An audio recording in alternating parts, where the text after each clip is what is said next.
నమస్తే, welcome to star TV. ముందుగా headlines చూద్దాం. మసీదులో గణేష్ మహారాజ్ 7 ఏళ్లు కనిపించకపోతే చనిపోయినట్లే. కాళేశ్వరంలో అవినీతి ఉందని కవిత సిబిఐకి చెబుతారా? త్వరలో మణిపూర్లో పర్యటించనున్న మోదీ. స్వయంభూ కాణిపాకం శ్రీ వరసిద్ధి వినాయక స్వామి వారికి పట్టు వస్త్రాలు సమర్పించిన శ్రీకాళహస్తి దేవస్థానం.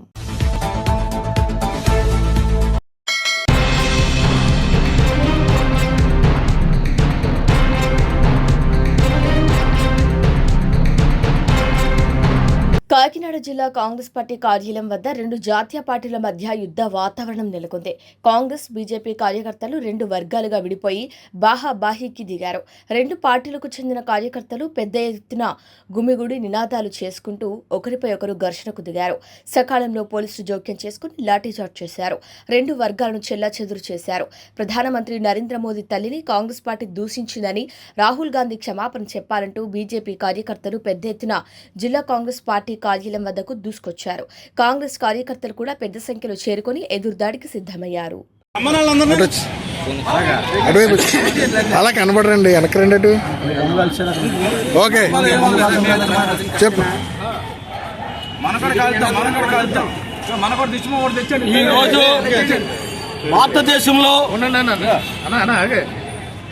ఈరోజు భారతదేశంలో రాజ్యాంగం బ్రతకాలని, ప్రజాస్వామ్యం బ్రతకాలని, ఏదైతే మరి పాలన పట్ల ఓటు ద్వారా ఎంపికైనటువంటి బీజేపీ ఎంపీలు కానీ, మరి బీజేపీ ప్రధానమంత్రి కానీ మరి దొంగ ఓట్లు వేసుకుని ఈవేళ పాలన గావించారు 10 ఏళ్ళు. ఈ 10 ఏళ్ళు కూడా మరి రాహుల్ గాంధీ గారు ధైర్యం చేసి మరి కాంగ్రెస్ పార్టీ ఆధ్వర్యంలో బీహార్లో మొదలుపెట్టారు. ఓట్ చోరు అనే విధానం మీద యాత్ర మొదలు పెడితే ఆ యాత్రలో కూడా ప్రజలందరూ ఒప్పుకున్నారు. ఈవేళ ఓట్ చోరుకి, ఈ దొంగతనానికి, దొంగ ఓట్లకి కాంగ్రెస్ పార్టీకి వ్యతిరేకంగా మరి అందరూ కూడా వ్యతిరేకంగా పనిచేస్తూ మేము ఈవేళ శాంతియుతంగా కూర్చుంటే బ్రిటిష్ పాలన కూడా మేము పారదోళం శాంతియుతంగా. ఆ శాంతియుతంగా మీ యుద్ధ ప్రతివాది మీద చేయట్లేదు. మేము శాంతియుతంగా కూర్చుంటే మరి బీజేపీ వారు అక్కడ రాహుల్ గాంధీ గారు బొమ్మ తగలబెట్టారు. మాకేం పర్లేదు, 100 బొమ్మలు తగలబడతాం. ఇవాళ బీజేపీ నరేంద్ర మోడీ గారిది మాకు ఆ సత్తా ఉంది. మరి దేశం అంతా మాదే. ఇవాళ దేశం అంతా కూడా మా ఇంటికి చూస్తుంది, మేమే కావాలని. ఆ తరుణంలో మేము 3 పార్టీలు కూడా ఏకమయ్యి, అన్ని పార్టీలు ఆయనకి ఏకమైతే బీజేపీకి ఒక కాంగ్రెస్ పార్టీ తిరగబడి దేశంలో ఇవాళ కాంగ్రెస్ పార్టీ ఒకటే తిరగబడుతూ ఈ యొక్క ఓటు ఏదైతే దొంగతనం జరిగిందో ఈ పాలన రద్దు చేసే వరకు ఈ పోరాటం ఆగదని చెప్పేసి జిల్లా కాంగ్రెస్ అధ్యక్షులు మరి మా పార్టీ చిట్టిబాబు గారి ఆధ్వర్యంలో, అలాగే మన చక్కన గారి ఆధ్వర్యంలో కూడా ఈవేళ మరి ఈ యొక్క కార్యక్రమం చేసాం. మేము శాంతియుతంగా చేసాం. మా మీదకి అలా నిప్పులతో అగ్గులతో వచ్చి మా మీదకి దాడి చేశారు కాబట్టి వెంటనే వాళ్ళ మీద కేసు పెట్టని చెప్పేసి కోరుకుంటున్నాం.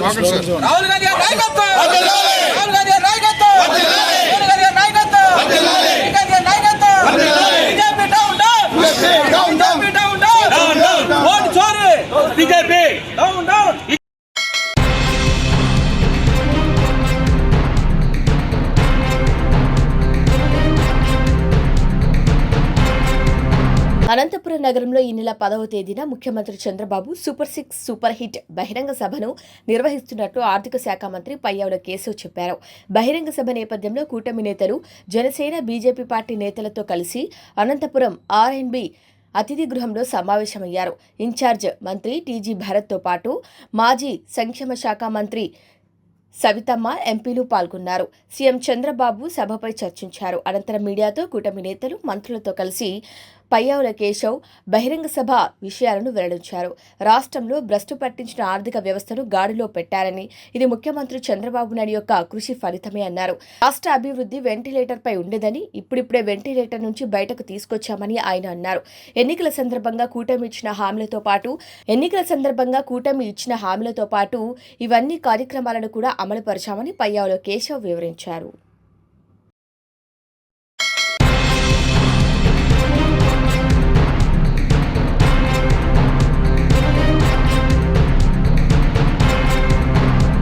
మహారాష్ట్రలోని సాంగ్లీ జిల్లా గొట్టిండి గ్రామం మత సామరస్యానికి నిదర్శనంగా నిలుస్తోంది. ఇక్కడ 1980 నుంచి ప్రతి ఏటా హిందూ ముస్లింలు కలిసి మసీదులో గణపతి విగ్రహాన్ని ప్రతిష్ఠించి పూజలు చేస్తున్నారు. ఒకసారి బక్రీద్, వినాయక చవితి రెండు ఒకేసారి రాగా ముస్లింలు నమాజ్ మాత్రమే చేసి కుర్బానీకి దూరంగా ఉన్నారు.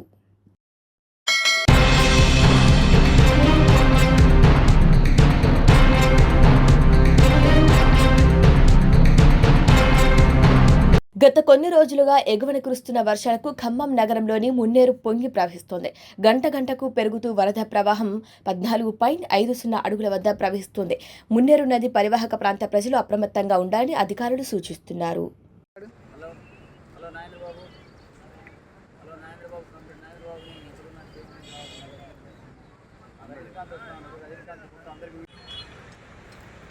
జాగ్రత్త పోసిన మట్టనా జాగ్రత్త.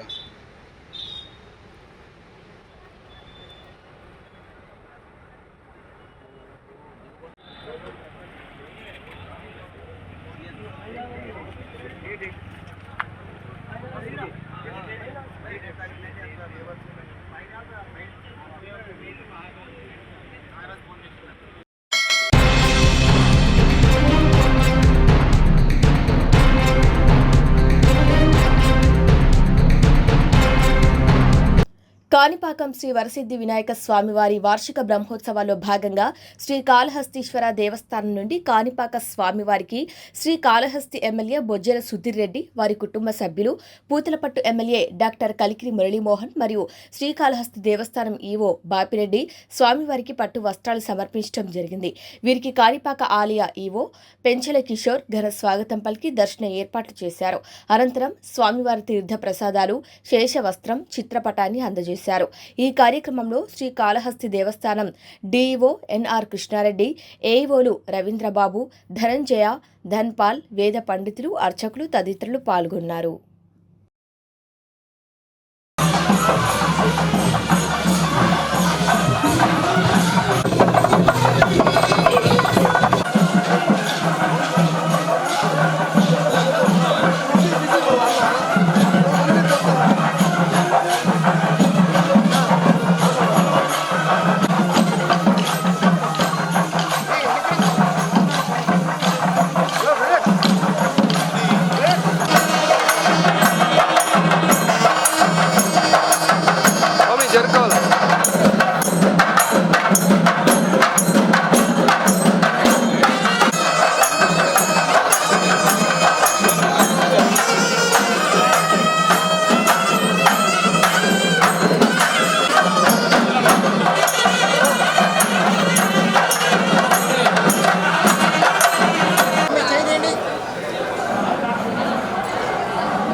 పీఎం మోదీ ఈ నెల 2వ వారంలో మణిపూర్లో పర్యటిస్తారని తెలుస్తోంది. వందలాది ప్రాణాలు పోతున్నా పీఎం పట్టించుకోవట్లేదని విపక్షాలు విమర్శిస్తున్న వేళ ఈ వార్త ప్రాధాన్యత సంతరించుకుంది.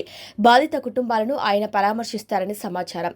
ఇక 2023 మే 3న అక్కడి తెగల మధ్య హింసాత్మక ఘర్షణలు చెలరేగిన విషయం తెలిసిందే.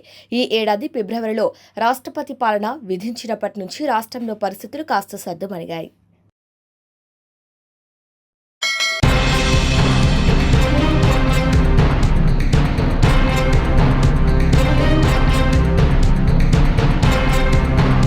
కాళేశ్వరం ప్రాజెక్టులో హరీష్ రావు, సంతోష్ రావు అవినీతికి పాల్పడ్డారని కవిత ఆరోపించడం సంచలనంగా మారింది.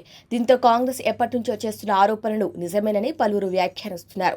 ఇదే విషయాన్ని కవిత సీబీఐకి చెబుతారా అని హస్తం శ్రేణులు ప్రశ్నిస్తున్నాయి.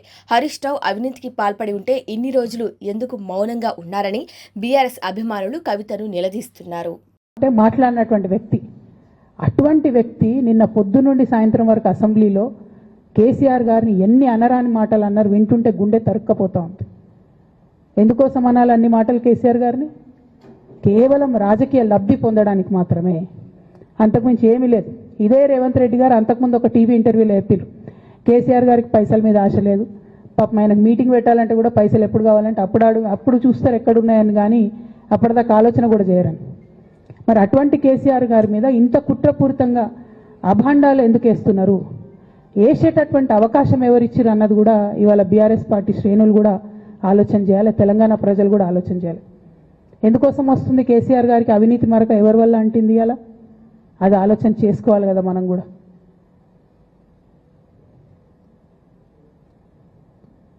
కొంతమంది కేసీఆర్ గారి పక్కన ఉన్నటువంటి వాళ్ళు కేసీఆర్ గారి పేరు చెప్పుకొని అనేక రకాలుగా లబ్ధి పొంది వారు చేసినటువంటి అనేక చెత్త పనుల వల్ల ఇవాళ కేసీఆర్ గారి పేరు బద్నామయ్యే పరిస్థితి వచ్చింది. అయినా మళ్ళీ వాళ్ళనే మోస్తాం, అయినా మళ్ళీ వాళ్ళనే ముందుకు తీసుకెళ్తామని అనుకుంటే పార్టీ ఎట్లా ముందట్టుకుపోతుంది? ఒక బిడ్డగా నిజంగా నేను బాధపడతా ఉన్నాను. ఇవాళ 5 సంవత్సరాలు ఇరిగేషన్ మంత్రిగా చేసినటువంటి హరీష్ రావు గారిది మేజర్ పాత్ర లేదా దీంట్లో? అందుకే కదా కేసీఆర్ గారు వారిని సెకండ్ టర్మ్లో తప్పించిండ్రు. ఈ మొత్తం కాళేశ్వరం ఎపిసోడ్లో కేసీఆర్ గారికి మరక అంటిందంటే 2-3 వ్యక్తులు కారణం. మాజీ రాజ్యసభ సభ్యుడు ఒకలైతే, హరీష్ రావు గారు ఒకలైతే, మేఘా కృష్ణారెడ్డి గారు ఇంకోడు, మేఘానో బోగానో ఏదో. ఈ పెద్ద పెద్ద కాంట్రాక్టర్లు అందరితో కుమ్మక్కై కేసీఆర్ గారు ప్రజల కోసం ఆలోచన చేస్తే, నీళ్ల కోసం ఆలోచన చేస్తే, వీళ్ళు సొంత వనరుల కోసం, డెవలప్మెంట్ కోసం, ఆస్తులు పెంచుకోవడం కోసం ఆలోచన చేసి ఇవాళ మీ వల్ల రేవంత్ రెడ్డి లాంటి వ్యక్తి, తెలంగాణ ఉద్యమానికి సంబంధం లేని వ్యక్తి, కేసీఆర్ గారి కాలి గోటికి సరిపోని వ్యక్తి, ఆయన నిలబడి కేసీఆర్ గారిని చేయెత్తి చూపించి కేసీఆర్ గారి మీద సిబిఐ ఇవాళ నేను వేస్తా అని చెప్తున్నాడంటే కారణం ఎవరు దీనికి? నేను భరించిన, ఇదే హరీష్ రావు గారు, ఇదే సంతోష్ రావు గారు అనేక కుట్రలు చేసినా కూడా భరించిన. నా మీద ఓపెన్గా మీడియా మిత్రులందరితో రకరకాల మాటలు చెప్తే కూడా నేను భరించిన. నా పర్సనల్ అటాక్కి నేను ఎప్పుడు కూడా వాళ్ళను ఇంతవరకు పేరు పెట్టి పిలవలేదు, మాట్లాడలేదు. ఫస్ట్ టైం చెప్తున్నా నేను. ఎందుకోసం చెప్తున్నా? కేసీఆర్ గారికి ఈ వయసులో సిబిఐ ఎంక్వైరీ ఏందండి? ఎందుకోసం ఆ కర్మ పట్టింది? ఎందుకు భరించాలి? ఇటువంటి వాళ్ళని చూస్తూ ఎందుకోసం ప్రొటెక్ట్ చేసుకోవాలి? బీఆర్ఎస్ పార్టీ తమ్ముల కోపం రావచ్చు, కానీ వాస్తవాలు చేదుగున్నా అప్పుడప్పుడు మాట్లాడుకుంటేనే, మందు తీసుకుంటేనే ఆరోగ్యం మంచిగా అవుతుంది. ఇట్లా చెప్పుకుంటూ పోతే చాలా చాలా అంశాలు ఉన్నాయి. వాటన్నిటి జోలికి నేను పోదలుచుకోలేదు. కానీ కేసీఆర్ గారు హిమాలయ పర్వతం అంత ఎత్తు లాంటి పర్సనాలిటీ ఆయనది. ఆయనను చేయబెట్టి చూపించి అవినీతి అని అంటే నిజంగా చాలా బాధ అవుతా ఉన్నది. ఎందుకంటే నా పెళ్ళి చేయడానికి కూడా ఇబ్బంది పడ్డటువంటి వ్యక్తి ఆయన. రాజకీయాలలో 40-50 ఏళ్ళు ఉంటే కూడా ఆస్తులు సంపాదించుకోలే కేసీఆర్ గారు. అనేక మంది వాళ్ళు మాట్లాడుతుంటారు, చాలా మాటలు మాట్లాడుతుంటారు, కానీ నాకు తెలుసు, నేను దగ్గరుండి ఆర్థిక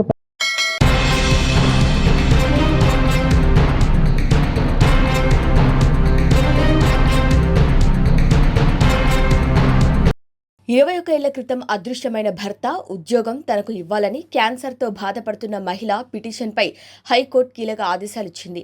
చట్ట ప్రకారం 7 ఏళ్లు ఎవరైనా కనిపించకుండా పోతే చనిపోయినట్లేనని, వారసత్వం కింద కుటుంబానికి ఉద్యోగం ఇవ్వాలని ఇండియన్ బ్యాంకుకు సూచించింది.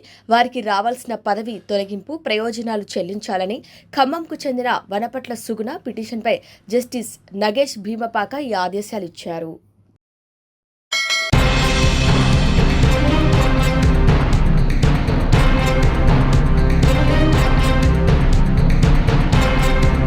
బులెటిన్ హెడ్లైన్స్ మరొకసారి. మసీదులో గణేష్ మహారాజ్ 7 ఏళ్లు కనిపించకపోతే చనిపోయినట్లే. కాళేశ్వరంలో అవినీతి ఉందని కవిత సిబిఐకి చెబుతారా? త్వరలో మణిపూర్లో పర్యటించనున్న మోదీ. స్వయంభూ కాణిపాకం శ్రీ వరసిద్ధి వినాయక స్వామి వారికి పట్టు వస్త్రాలు సమర్పించిన శ్రీకాళహస్తి దేవస్థానం. ఇవి వాళ్ళ bulletin updates. Keep watching star TV.